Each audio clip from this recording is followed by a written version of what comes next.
नमस्कार। IND special में आप सभी का बहुत स्वागत है। हमेशा आईएनडी स्पेशल में हम जनहित से जुड़े मुद्दे लाते हैं, लेकिन आज हम एक ऐसे मुद्दे पर बात करने वाले हैं जिसे सुनकर आपको भी थोड़ा सा आश्चर्य होगा। मध्य प्रदेश में वर्तमान स्थिति अगर हम देखें तो कॉलेजों की किसी से छिपी नहीं है। कॉलेज में भवन तो बने हैं, कहने को भवन तो है, लेकिन भवन में प्रोफेसर्स नहीं है, और प्रोफेसर्स हैं तो वे प्रोफेसर्स नहीं हैं जिनकी नियुक्ति के लिए साल भर प्रयास होता है। यानी कि अतिथि विद्वानों के भरोसे ही कॉलेज चल रहे हैं। इन तमाम विषयों पर हम चर्चा को शुरू करेंगे, लेकिन पहले आप एक खास पेशकश को देखिए और समझने की कोशिश कीजिए कि मौजूदा दौर में मध्य प्रदेश की ये जो उच्च शिक्षा व्यवस्था है वो किस ओर जा रही है। और आज का जो हमारा विषय रहेगा मोहन का उच्च ज्ञान, यानी डॉक्टर मोहन यादव जो कि उच्च शिक्षा मंत्री, उन्होंने कहा है कि कुलपति नहीं साहब कुलगुरु कहिए। हमारा सवाल यही है कि कुलपति को कुलगुरु कहने से क्या ये जो कॉलेज की स्थिति है सुधर जाएगी? पहले आप पेशकश देखिए, फिर चर्चा को शुरू करेंगे।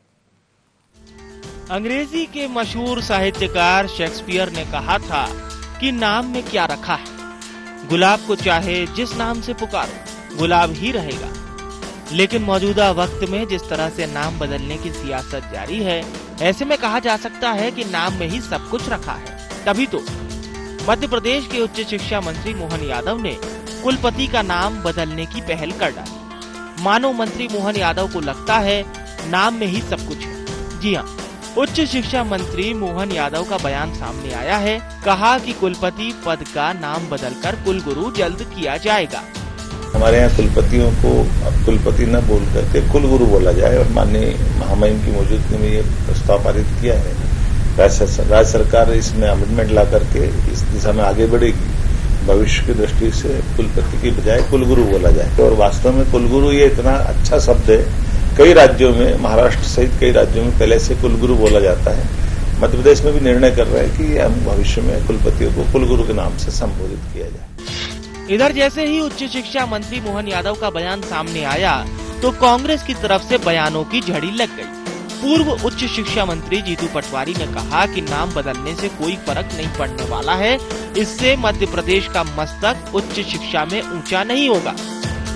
आपके पास असिस्टेंट प्रोफेसर्स नहीं है। 30-40% कमी कितने 20 सालों से बनी हुई है। नाम बदलने से शिक्षा अच्छी होती हो, नाम बदलने से उच्च शिक्षा का मापदंड देश में और विश्व में नंबर 1 होता हो तो बदलना चाहिए। और अगर नाम बदलने से कुछ नहीं होता हो तो ये लोगों को मूर्ख बनाना बंद करें। कुलपति भी इसी देश के लोगों ने रखा था, कुल गुरु भी रखना है तो कोई बुरी बात नहीं है, पर इससे मध्य प्रदेश का मस्तक उच्च शिक्षा में ऊंचा नहीं होगा। ये कुल गुरु और कुलपति से ये सॉल्व नहीं होगा। इसके लिए नीति और नियत दोनों सही रखनी। आइए एक नजर डालते हैं एमपी के विश्वविद्यालय और कॉलेजों की जमीनी हकीकत पर। प्रोफेसर्स की कमी से जूझ रहा एमपी। प्रदेश में प्रोफेसर्स की कमी पढ़ाई में बन रही बाधा। नियमित प्रोफेसर्स की जगह अतिथि विद्वानों के भरोसे पढ़ाई। उच्च शिक्षा विभाग में 3860 पद रिक्त हैं। उच्च शिक्षा विभाग कब भरेगा खाली पद? जर्जर हो रही प्रदेश के कई विश्वविद्यालय और कॉलेजों की इमारतें। समय से रिजल्ट नहीं मिलने से छात्र परेशान। विश्वविद्यालय में समय पर नहीं हो रही परीक्षाएं। ऐसे में सवाल खड़े होना लाजमी है। माननीय मोहन जी, मान लिया कुलपति को कुलगुरु के नाम से जाना जाएगा, विश्वविद्यालय गुरुकुल कहलाए जाएंगे, लेकिन इससे शिक्षा की गुणवत्ता में कैसे सुधार होगा? महाविद्यालयों में, माफी चाहूंगा, गुरुकुल या आश्रम में प्रोफेसर, फिर माफी चाहूंगा, मतलब गुरुजी की आवश्यक संख्या कब बढ़ेगी? कब गुरुकुल या आश्रम के जर्जर भवनों से निजात मिलेगी? कब अध्ययनरत छात्र छात्राओं को अच्छी प्रयोगशाला और पुस्तकालय उपलब्ध होंगे? यदि आपका जवाब हाँ है तो आपकी सोच को साधुवाद, और यदि आपका जवाब ना या देखेंगे वाला है तो माननीय मोहन यादव जी, आप भी पुरानी बिल्डिंग में नया पेंट करके अपना उल्लू सीधा करने में लगे हैं। लेकिन आखिरी सवाल ये कि इससे मध्य प्रदेश के शिक्षित बेरोजगारों के जीवन में नया सवेरा आ पाएगा? मंत्री जी, आपको इन सवालों पर गौर करना चाहिए। Bureau report IND 24। तो हमारी कोशिश यही थी कि आप सबसे पहले इस पेशकश को देखें ताकि आपको पता चल सके जो बात हम कर रहे थे वो जमीनी धरातल पर कितनी सत्य बैठती है। अब कुछ आपको डेटा दिखाते हैं फुल GFX में, और उन डेटा को आप तक इसलिए भी पहुंचा रहे हैं ताकि वो संख्या क्रमवार आपको पता चल सके।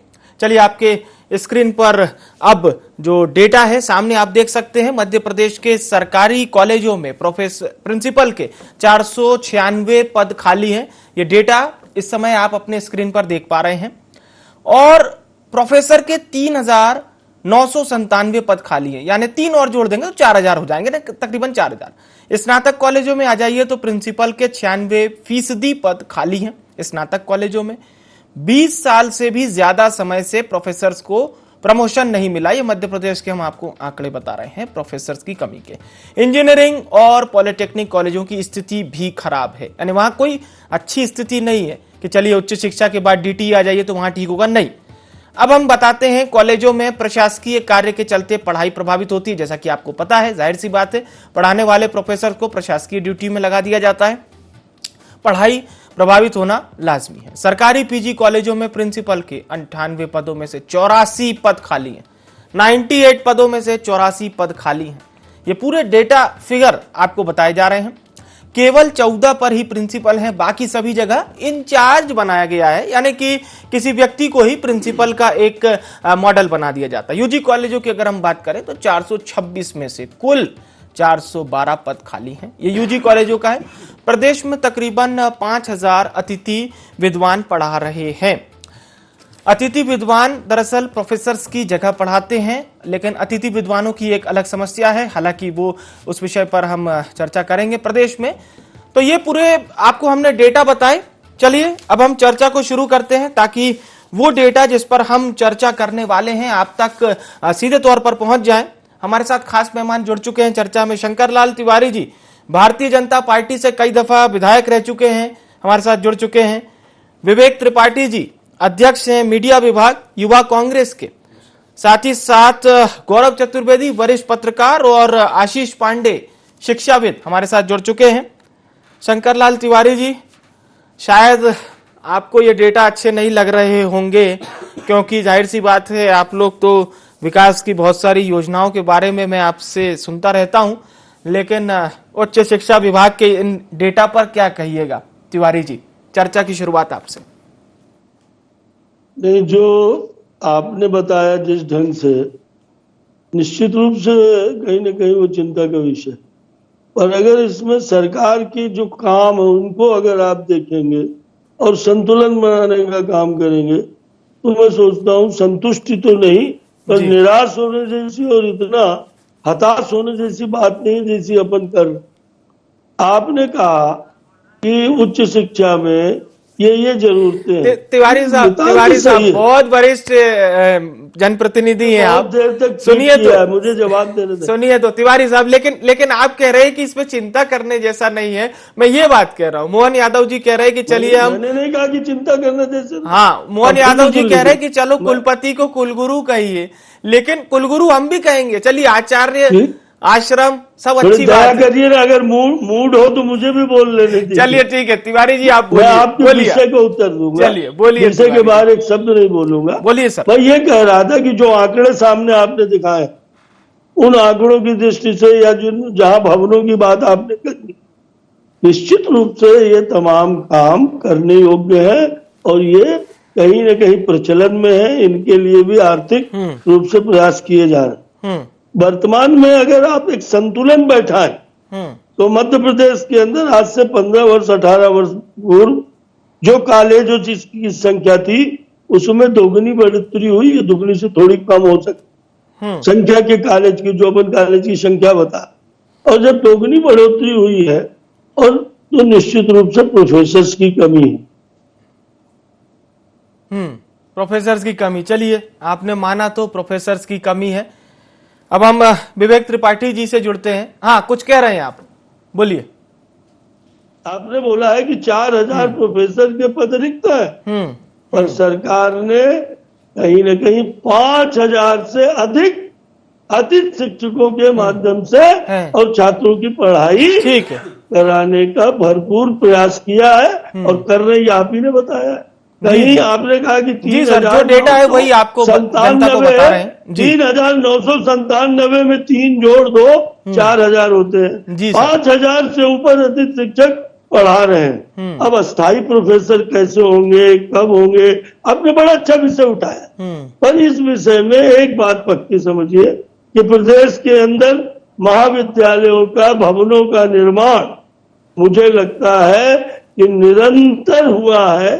और जीतू पटवारी जी का बयान आ रहा था, मैं जानना चाहता हूं कितने प्रोफेसर भर्ती किए उनने अपने 1.5 साल के, 15 महीने के, 1.25 साल के कार्यकाल। चलिए, मैं जानना चाहता हूं उनने क्या किया, और उस पर भी मैं नहीं जाता। ठीक है जी। पहले से नए कॉलेज में कठिनाइयां है, जो नए खुले हैं पिछले 15 वर्षों में, उनमें भवनों की भी दिक्कत है। चलिए, मैं त्रिपाठी जी के तरफ, अब त्रिपाठी जी आप पर भी सवाल आ गए। हालांकि 20 साल का विषय है, पर क्या आपको लगता है कि हम कुलपति को कुलगुरु कहेंगे तो स्थिति सुधर जाएगी? क्योंकि मंत्री जी तो शायद ऐसा ही कह रहे हैं।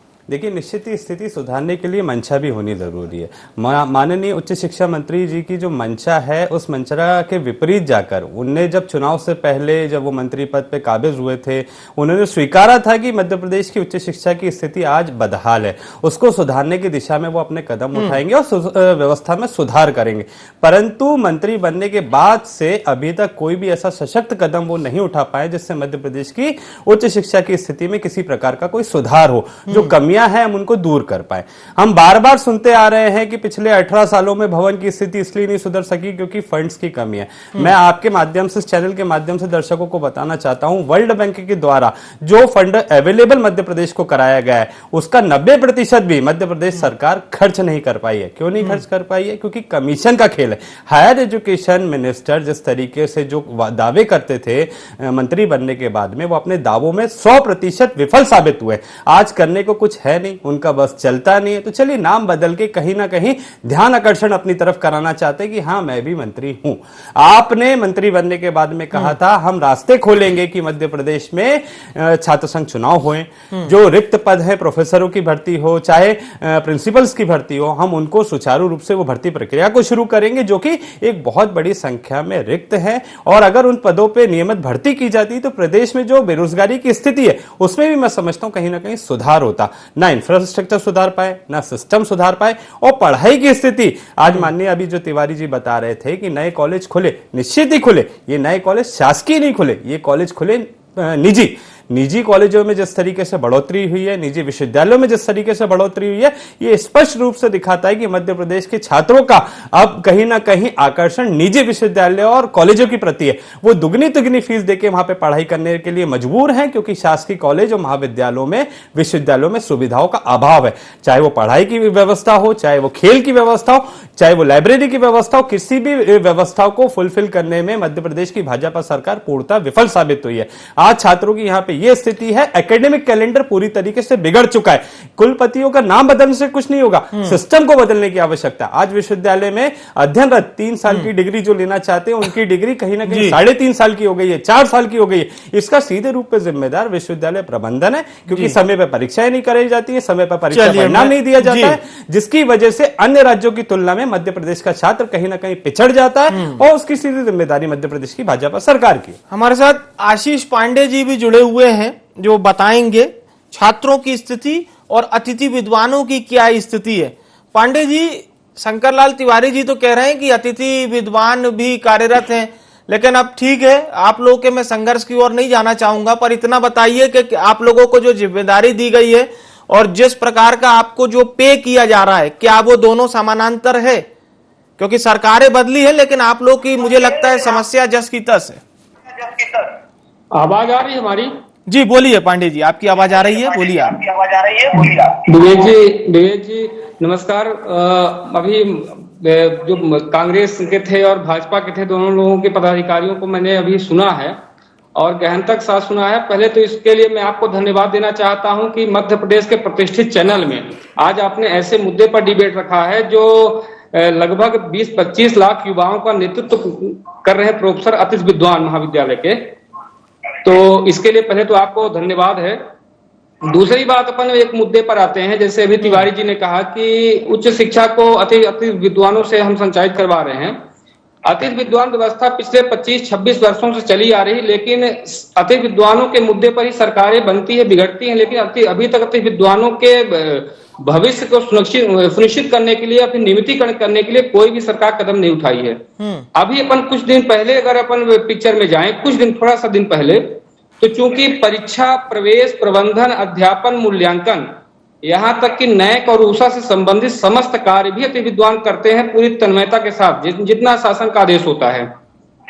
लेकिन आज वर्तमान की स्थिति यह है विवेक जी की अति विद्वानों के सामने रोजी रोटी का बहुत बड़ा संकट है। कोई भी नियमित प्राध्यापक ट्रांसफर करा के आता है, अति विद्वान सेवा से बाहर हो जाता है। कैदी को भी 26 जनवरी और 15 अगस्त में इस लाइन को कोड करिएगा कि 15 अगस्त और 26 जनवरी को एक कैदी को भी लड्डू दिया जाता है, लेकिन उस दिन अति विद्वानों का वेतन काटा जाता है। एक कैदी को भी 26 जनवरी 15 अगस्त को लड्डू दिया जाता है, लेकिन इस सरकार ने अतिथि विद्वानों का उस दिन का मानदेय भी काट लेते हैं। जबकि परीक्षा, प्रवेश, प्रबंधन, अध्यापन, न्यायिक, हर समस्त काम अतिथि विद्वान करते हैं। जब कमलनाथ जी की सरकार थी तो अतिथि विद्वानों का आंदोलन चल रहा था शाहजहानी पार्क में। आप भी, आपके प्रतिष्ठित चैनल ने काफी कवरेज दिखाया था, मुद्दों का मतलब दिखाया गया था लगातार। पांडे जी, सबसे मेन बात केवल ये बताइए कि जो बात आदरणीय तिवारी जी कह रहे थे कि आप लोग प्रोफेसर्स की जगह पर जाकर पढ़ा रहे हैं, तो ये तो स्थिति अच्छी होनी चाहिए, लेकिन जो हमारे जो छात्र हैं जो परेशान इसी बात को लेकर हैं कि प्रोफेसर्स उन्हें शिक्षा नहीं दे पा रहे हैं, मैं चाहूंगा दोनों के तालमेल को आप जरूर समझाइए ताकि हम इस विषय पर पूरी चर्चा को भी रख सकें और आपका पक्ष जो है उसे भी दर्शकों तक पहुंचा सकें। क्या था कि जब शाहजहानी पार्क में हम लोग बैठे थे तो आदरणीय मुख्यमंत्री शिवराज सिंह चौहान जी हमारे आंदोलन में आए थे। उन्होंने स्पष्ट कहा था कि ये अतिथि विद्वान है, बाकायदा मेरिट से आते हैं, इंडिया लेवल की मेरिट बनती है, ये ऐसे वैसे लोग नहीं है। इनको जैसे हमारी सरकार बनेगी पहले ही कैबिनेट में इनको हम नियमित करेंगे। ठीक, अभी तक नियमितीकरण तो दूर, आज तक वेतन नहीं बढ़ा। आज तो मैं जिम्मेदारी से बता रहा हूँ कि पूरे मध्य प्रदेश में जितने भी महाविद्यालय हैं सब में अतिथि विद्वान ही कक्षाओं में जाते हैं, वही पढ़ाते हैं। आप ग्राउंड में सर्वे करा लीजिए, जैसे तिवारी जी ने कहा और विवेक जी ने कहा, ग्राउंड में सर्वे करा लीजिए, सिर्फ और सिर्फ अतिथि विद्वान ही कॉलेज का ताला खोलते हैं, कॉलेज का ताला बंद करते हैं। मैं चाह रहा था यही बात आप बताएं। बिल्कुल बिल्कुल। लेकिन अतिथि विद्वानों की समस्याओं पर सरकारें ध्यान नहीं देती हैं, ये थोड़ा सा बड़ी समस्या है। ठीक है, एक लाइन में आपने पूरे मुद्दे को समझाने की कोशिश की है। आप भी हमारे साथ बने रहिएगा। मध्य प्रदेश के वरिष्ठ पत्रकार गौरव चतुर्वेदी साहब भी हमारे साथ जुड़ गए हैं। आदरणीय गौरव जी, सियासत में आपने नाम बदलते हुए तो बहुत बार देखे होंगे सर, और हमने आपकी कड़ी टिप्पणियां भी सुनी है, पढ़ी है, लेकिन अब जब कुलपति को हम कुलगुरु कहेंगे तो इससे क्या शिक्षा में व्यापक बदलाव आ जाएगा सर? देखिए, अभी पूर्व विधायक शंकर लाल तिवारी जी, विवेक त्रिपाठी और आशीष जी ने जो तर्क रखे हैं, अगर उन तर्कों को देखकर हम उच्च शिक्षा मंत्री मोहन यादव जी का बयान देखें तो उन्होंने सिर्फ ये कहा है कि एक शब्द अच्छा है कुलगुरु, इसलिए हम उसे कुलगुरु करने जा रहे हैं, और अन्य राज्यों में भी कुलगुरु बोला जाता है। लेकिन इसके पीछे जो भाव और तर्क है वो सही तरीके से प्रस्तुत नहीं कर पाए। और ये ठीक वैसी बात है कि हर घर में रामायण है, गीता है, हर घर में कुरान है, बाइबिल है, लेकिन वो किताबें सिर्फ रखने की हैं, उन्हें किसी ने ढंग से पढ़ा नहीं है, उसे आत्मसात नहीं किया है। और जब तक आप उस शब्द को आत्मसात नहीं करेंगे या उस भाव को आत्मसात नहीं करेंगे तब तक आप कोई भी परिवर्तन नहीं ला सकते हैं। और सबसे बड़ी बात यह है, मैंने पिछली बार भी आप अपने चैनल पर बात करते हुए कहा था कि मध्य प्रदेश की शिक्षा व्यवस्था में सरकार खुद ही सैन्य लगाती है। एक विभाग है लोक शिक्षण आयुक्त कार्यालय, जहां पर 10 साल में 33 आयुक्त बदले गए और 33 आयुक्त में से मात्र 7 आयुक्त ऐसे थे जिन्होंने बमुश्किल 1 साल का समय पूरा किया।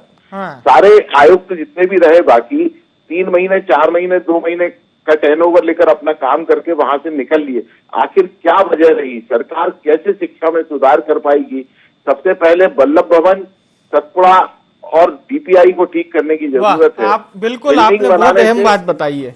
जी जी बोलिए सर। क्या नाम बदलने से शिक्षा बदल जाएगी? ऐसा संभव नहीं है। हाँ, ये जो आपने 3 भवनों के नाम ले दिए ना सर, अगर उच्च शिक्षा मंत्री मोहन यादव साहब सुन रहे हैं इस कार्यक्रम को तो इन 3 भवनों पे जरूर अपने अधिकारियों को तो बैठवाएं। एटलीस्ट एक मॉनिटरिंग कमेटी अगर इन 3 भवनों में जहां पर उच्च शिक्षा विभाग का पूरा कार्डर सेंटर चलता है वहां अगर पहुंच जाएं प्रशासकीय तंत्र की जिसको हम कहते हैं मजबूत करने, तो स्थिति कुछ बदल सकती। शंकर लाल तिवारी जी, बहुत कठिन सवाल हो गए हैं, लेकिन मैं चाहूंगा इतना जरूर हमारे दर्शकों को बताइए और उन छात्रों को भी बताइए कि ठीक है ये तमाम अव्यवस्था है, लेकिन अब इसकी व्यवस्था कैसे तैयार की जाएगी, क्योंकि आशीष पांडे जी का तो कहना था कि कॉलेज के भवन का ताला तक खोलने अतिथि विद्वानों को जाना पड़ता है, लेकिन उन्हें भी बदले में वो सब नहीं मिल रहा है जिसके वे हकदार हैं, ऐसा आशीष पांडे जी का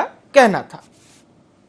जी, मैं पहले तो आपको ये कहता हूँ कि जो प्रैक्टिकल देख रहा है, प्रैक्टिकल जिसने देखा है और अभी भी देख रहे हैं और प्रैक्टिकल समझना चाहते हैं, उनके लिए ये सवाल महत्वपूर्ण है, गंभीर है और कठिन उठिन नहीं है। ये सवाल आज भी सरकार हल कर रही है। तमाम जगह भवन बन रहे हैं और तमाम जगह जो है प्रोफेसर्स की भी व्यवस्था की जा रही है। पहले ही मैंने आपको बताया कि यदि 3-4 हजार के प्रोफेसर की परमानेंट नियुक्ति करनी है तो 5,000 से अधिक अतिथि शिक्षक विद्वान वहाँ वो कम पाते हैं। उनके मांगों पर विचार होना चाहिए, उनका नियमितीकरण होना चाहिए। वही तो ये सारे विषय हैं। प्लीज सुनिए ना, जी जी जी, ये सारे विषय हैं। इस विषय पर सरकार और अतिथि विद्वान प्रदेश के अंदर अपने हर लोकतांत्रिक माध्यम से प्रयास कर रहे हैं। सरकार के उनके बीच में वार्ता चल रही, सरकार अपनी आर्थिक स्थितियों के आधार पर उनका निर्णय करे। पर जहां तक शिक्षा की बात चल रही थी, दोनों को जो घालमेल कर रहे हैं, मैं ये मानता हूं कि उनकी योग्यता, उनकी क्षमता और उनकी कार्य जो है उसके आधार पर उन्हें और अधिक सुविधाएं और अधिक उनकी स्थिति मजबूत करनी चाहिए और इस पर सरकार विचार कर रही है। पर वो आज भी अच्छी तनख्वाह पाने वालों से ज्यादा मेहनत के साथ पढ़ाई कर रहे हैं और पढ़ा रहे हैं। अब उनने कहा ताला भी हम खोलते हैं, कई जगह ये हो सकता है बीइंग जूनियर स्टाफ प्रोफेसर नहीं पहुंच रहे, प्रोफेसर है नहीं, छुट्टी में है, तो जो वहाँ चलिए मैं समय बिल्कुल बहुत कम बचा है मेरे पास। सुनिए, आपने जो बार बार कुलगुरु का उसका उत्तर ले लीजिए। हाँ बोलिए सर। आपने कुलगुरु का मोहन यादव जी ने कहीं नहीं कहा कि नाम बदल देने से रातों रात उच्च शिक्षा के सारे आयाम दुरुस्त हो ये तो हम पूछ रहे थे ना सवाल। मैं स्वागत करता हूँ गौरव चतुर्वेदी जी की बात, सुन लीजिए, मैं स्वागत करता हूँ गौरव चतुर्वेदी जी की बात का कि ये 3 संस्थाओं में और चुस्ती और दुरुस्ती, आपका भी स्वागत करता हूँ, लाना चाहिए। पर बार बार जो कुलगुरु शब्द का अपमान कर रहे हैं आप, नहीं अपमान नहीं किया मजाक है तिवारी साहब, अपमान नहीं किया।